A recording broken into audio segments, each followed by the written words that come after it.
Good morning.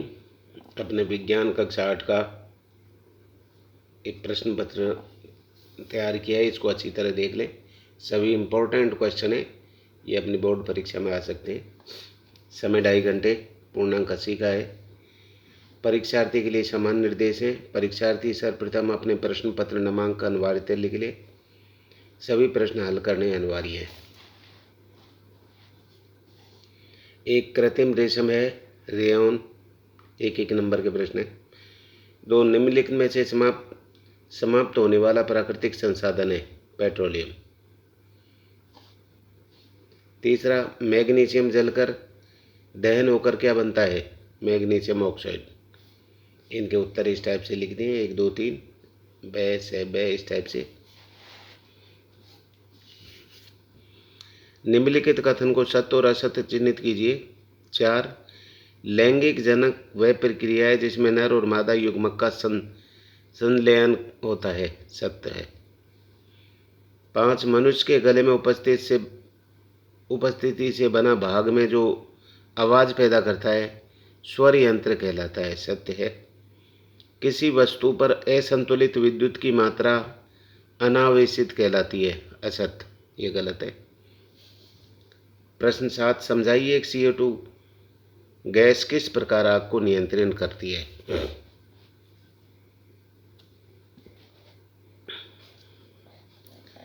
CO2 gas वायु से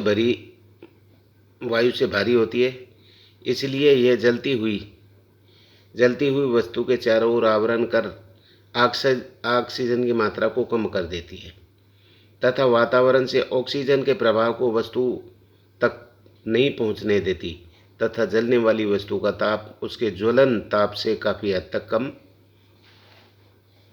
कम हो कर देती है। इस वजह से वो CO2 गैस है जो आग को नियंत्रित कर लेती है।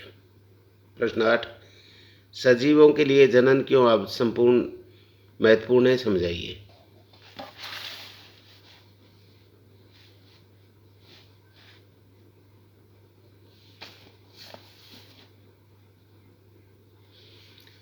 यह सजीवों में एक योग्यता है कि वे अपने जैसे जीव पैदा कर सकते हैं। प्रजाति की वृद्धि के लिए प्रजनन आवश्यक है। यह जैविक पृथ्वी पर निरंतरता को सुनिश्चित करता है।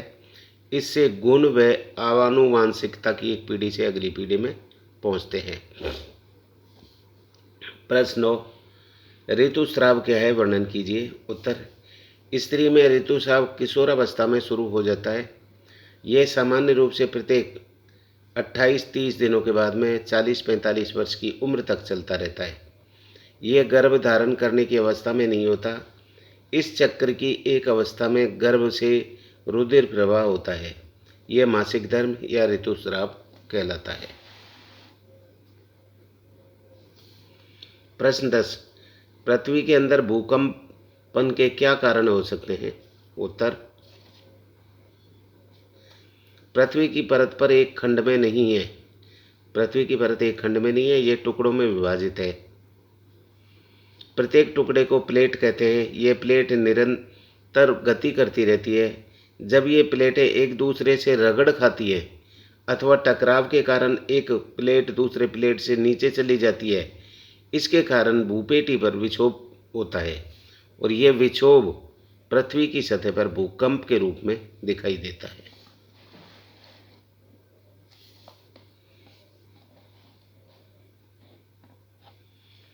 11, चंद्रमा अपनी आकृति में प्रतिदिन परिवर्तन क्यों करता है। उत्तर, चंद्रमा अपने पर पड़ने वाले सूर्य के प्रकाश को पृथ्वी की ओर परावर्तित कर देते हैं। इसलिए हम चंद्रमा के उसी भाग को देख पाते हैं जिस भाग में सूर्य का परिवर्तित प्रकाश हम तक पहुंचता है। प्रश्न 12, कृषि में मिट्टी तैयार करने से आप क्या समझते हैं। उत्तर, मिट्टी तैयार करना, यह प्रक्रिया फसल उगाने का प्रथम चरण है।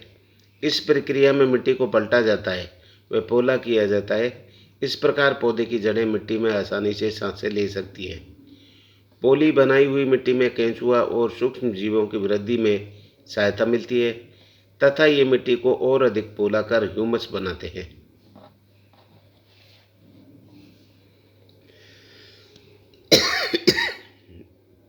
इसके अतिरिक्त मिट्टी पलटने से पोषक पदार्थ ऊपर आ जाते हैं, इससे पौधे की वृद्धि हो जाती है। इस क्रिया को जुताई कहते हैं।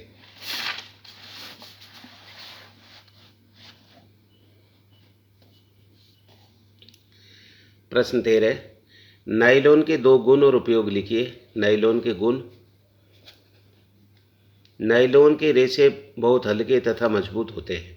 दूसरा, इससे बने कपड़ों में सिलवटें नहीं पड़ती और अधिक समय तक स्थायी रहते हैं। तीसरा गुण है, ये कम पानी में सोखते हैं और जल्दी सूख जाते हैं। नाइलॉन के उपयोग। नाइलॉन के रेशे उपयोग मछली पकड़ने के जाल, पैराशूट का कपड़ा, वस्त्र बनाने में किया जाता है। एक उपयोग। दूसरा, नाइलॉन के रस्से इस्पात के बने रस्सों से भी अधिक मजबूत होते हैं। तीसरा, नाइलॉन रेशों का उपयोग दांत साफ करने के ब्रश, कारों की सीट के पट्टे आदि बनाने में भी उपयोग लिया जाता है। सुमेल कीजिए प्रश्न 14 और ब को। सूर्य का प्रकाश अक्षय प्राकृतिक संसाधन है, अर्थात कभी भी नहीं समाप्त होने वाला है। कोयला ये समाप्त होने वाला प्राकृतिक काला गाढ़ा द्रव्य संसाधन है, ये कोयला खत्म हो सकता है। काला सोना ये पेट्रोलियम ये भी खत्म हो सकता है। अप्रिय गंध वाला कोलतार ये भी खत्म, अर्थात ये सूर्य का प्रकाश ऐसा है जो कभी समाप्त नहीं हो सकता। प्रश्न 15, नीचे लिखे गए वाक्यों को सत्यता जांचकर सत्य असत्य पर सही का निशान लगाइए। मृदा अपरदन के कारण उर्वर भूमि का उपजाऊ होती है, सत्य है। किसी विशेष क्षेत्र में पाए जाने वाले जीव जंतु प्राणीपात कहलाते हैं, सत्य है। किसी विशेष क्षेत्र में पाए जाने वाले पेड़ पौधे अभ्यारण्य कहलाते हैं, सत्य है। वे क्षेत्र जहाँ वन्य जीव सुरक्षित और संरक्षित रहते हैं राष्ट्रीय उद्यान कहलाता है, असत्य है। राष्ट्रीय उद्यान नहीं कहलाता, वो अभ्यारण्य कहलाता है। 16, कोशिका द्रव्य पर संक्षिप्त नोट लिखिए। कोशिका द्रव्य ये कोशिका झिल्ली व केंद्रक के बीच में पाए जाने वाले जेली जैसा पदार्थ है। कोशिका द्रव्य में कोशिका के अन्य संघटक अथवा कोशिकांग पाए जाते हैं। ये कोशिकांग माइटोकॉन्ड्रिया, गाल्जिकाय, राइबोसोम आदि है। यह मुख्यतः CHO और N से मिलकर बनता है। ये तत्व मुख्य रूप से रासायनिक तत्वों जैसे कार्बोहाइड्रेट, प्रोटीन, जल के रूप में पाए जाते हैं। प्रश्न 17, प्रकृति के विद्यमान कुछ मूल बलों के नाम बताइए। प्रकृति में विद्यमान कुछ मूल बल हैं। पहला, घर्षण बल जो दो सतहों के बीच में लगता है। दूसरा, चुंबकीय बल, दो चुंबकीय क्षेत्रों के बीच में चुंबकीय ध्रुव किसी चुंबकीय पदार्थ के बीच में लगने वाला बल कहलाता है। स्थिर विद्युत बल, दो आवेशित वस्तुओं के बीच में लगने वाला बल। गुरुत्वाकर्षण बल, द्रव्यमान रखने वालों की दो वस्तुओं के बीच का बल।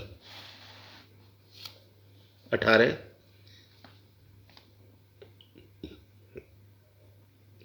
खिलाड़ी कीलदार जूते जिसको स्पाइक्स कहते हैं, कीलदार जूते क्यों पहनते हैं, व्याख्या कीजिए।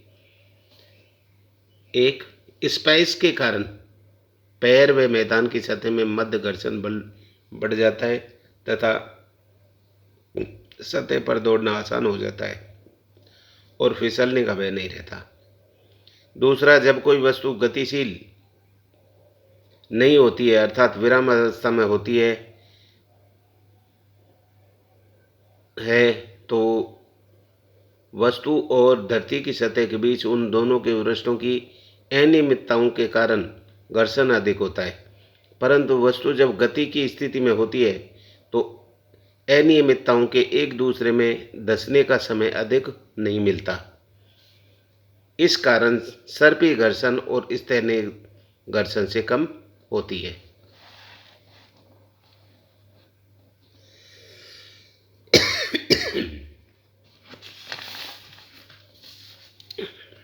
प्रश्न 19, अपने वातावरण में ध्वनि प्रदूषण के स्रोतों को बताइए। ध्वनि प्रदूषण के दोष, वाहनों का शोर, लाउड स्पीकर, विवाह जैसे सामाजिक कार्यक्रम, धार्मिक कार्यक्रमों में बजते हैं, फेरी वाले, जुलूस वाले, रेडियो, टेलीविज़न, टेलीफोन, रसोई के कुछ उपकरण, cooler, vacuum cleaner, washing machine इत्यादि, ये सब ध्वनि प्रदूषण के दोष हैं। 20 एलईडी क्या है, इसे परिपथ में कैसे जोड़ा जाता है? एलईडी यह प्रकाश उत्सर्जक डायोड हिंदी में बोलते हैं जिसको।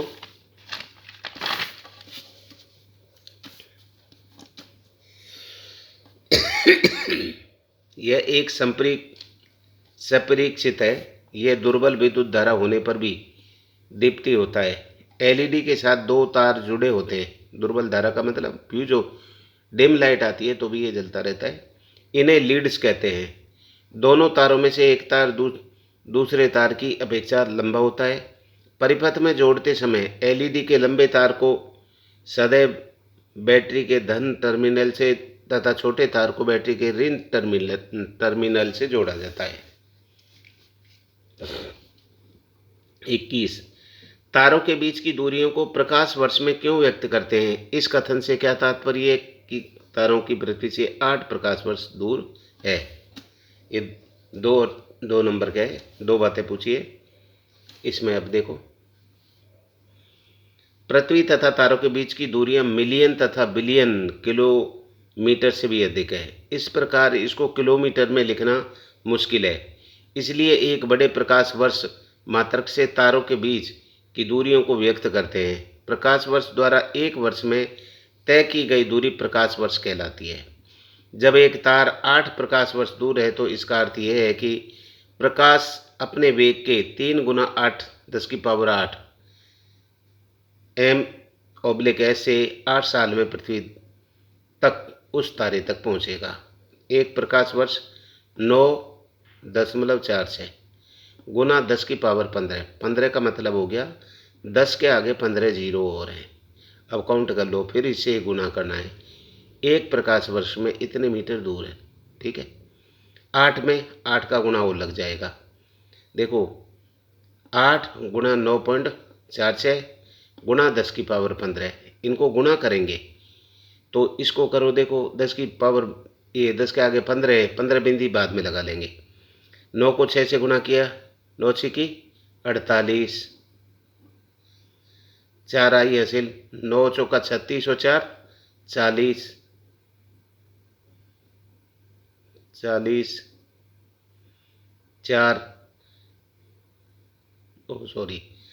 48, 4 8 चौका 32 और 4 36, 3 9 8 72 और 3 75। अब 0.12 के बाद लगा दो तो 1 2 के बाद में ये लगा दी, तो यूँ करके 75.6 गुना 10⁻15। अब इसके आगे आप 15 जीरो और लगा दो, 0 0 0 0। फिर आप इसको गिनती करोगे तो ये काउंट नहीं हो पाएगा, इसलिए शॉर्ट रूप में इस टाइप से लिख देते हैं 75.6 गुना 10⁻15। मान लो 20 जीरो होती है तो 10⁻20, इस टाइप से। अर्थात तारा पृथ्वी से 75.6 गुना 10⁻15 मीटर की दूरी पर स्थित है। 22 खरपतवार क्या है? 22 का खरपतवार क्या है, हम इसको नियंत्रण कैसे कर सकते हैं?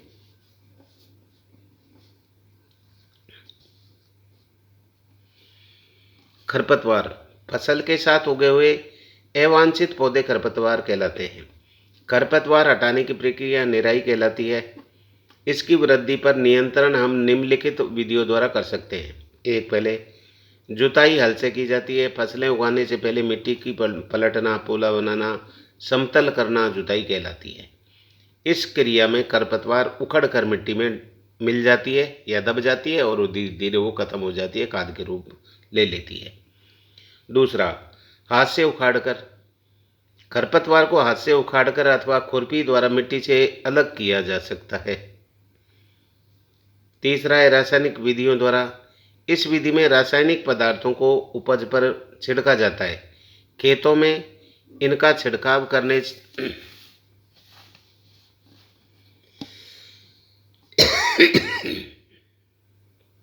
कन पर खरपतवार मर जाता है, जबकि फसलों को कोई हानि नहीं होती है। खरपतवार नाशी को जल में आवश्यकतानुसार मिलाकर स्प्रेयर की सहायता से खेत में छिड़काव किया जाता है। ये पदार्थ खरपतवार नाशी कहलाते हैं, जैसे 2,4-D इत्यादि। अब ऐसा है कि इसमें 22 का ये खरपतवार नाशी हो गया। इसको भी देख लो, साइलो शब्द क्या है। इन चीज़ों पर भी थोड़ा सा इनका मैंने अलग वो किया है।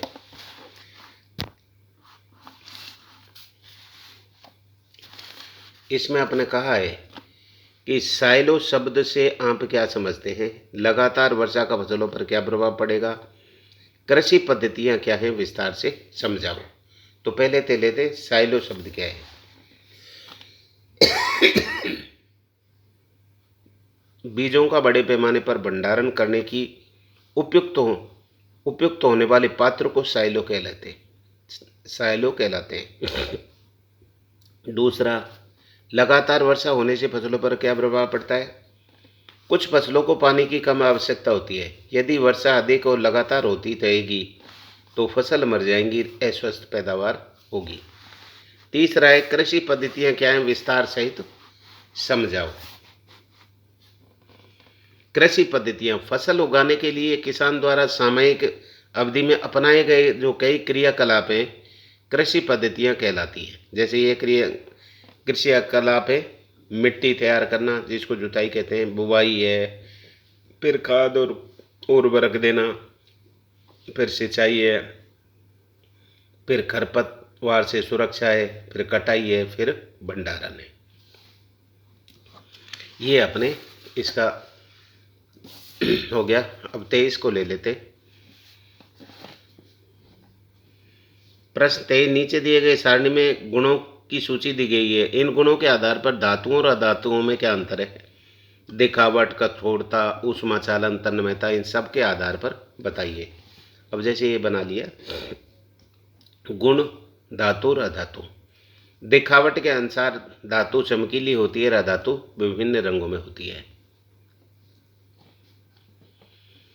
दूसरा, कठोरता। कठोरता के रूप में धातु है जो कक्ष ताप पर ठोस और कठोर दोनों होती है। ये कक्ष ताप पर ठोस, तरल, गैस और बुरबुरी होती है। तन्यता, धातु को खींचकर तार बनाया जा सकता है, जबकि अधातु को खींचकर तार नहीं बनाया जा सकता है। ऊष्माचालन, ये इसमें ऊष्माचालन उपस्थित रहता है, इसमें ऊष्माचालन वो नहीं रहता है। इसका दूसरा है वो अपने आप ही हो गया।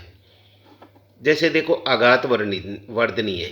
धातु और अधातु में एक आघात सहन कर लेती है, धातु आघात सहन कर लेती है और वो सहन नहीं कर पाती। तन्यता में ये आपको बता ही दिया, ऐसा खींचकर धातु का तो तार बनाया जा सकता, धातु का तार नहीं बनाया जा सकता। धातु और अधातु शब्दों की परिभाषा यही है कि धातु की परिभाषा क्या होगी, ये चमकीली होती है, कक्ष ताप पर ठोस और कठोर रूप में होती है, खींचकर इसका तार भी बनाया जाता है इसमें, अर्थात ऊष्मा का भी चालक होती है। इसकी परिभाषा क्या हो जाएगी। अधातु है, ये विभिन्न रंगों में ठोस, तरल, गैस और द्रव भुरभुरी के अत्यंत रूप में होती है, लेकिन इसमें ऊष्मा का चालन नहीं हो पाता है। ये इस प्रकार से इसकी डेफिनेशन कर दे। 24वां प्रश्न, कैलाइडोस्कोप की रचना का वर्णन कीजिए। ये सड़क सुरक्षा यातायात बाद में वो करेंगे। कैलाइडोस्कोप यह एक खिलौना है जिसमें अनेक प्रतिबिंब बनाए जा सकते हैं, बहुमूर्तिदर्शी। कैलाइडोस्कोप दर्पण में 3 आयताकार पट्टियों की प्रिज्म की आकृति में जोड़ा जाता है और एक मोटे चार्ट पर बने बेलनाकार ट्यूब में लगा दिया जाता है। ट्यूब को एक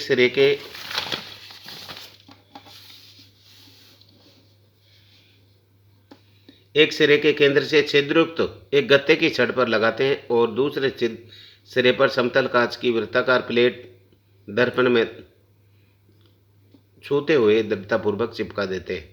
इससे ऊपर कुछ रंगीन कांच के टुकड़े रखकर घिसे हुए कांच की प्लेट में बंद कर देते हैं। अब बहुमूर्तिदर्शी तैयार होगी।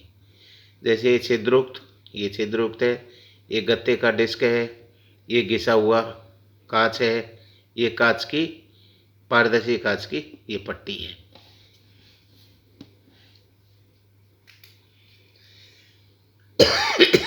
पच्चीस का ब, ओजोन परत के कम होने का क्या कारण है? ओजोन परत का क्या कार्य है?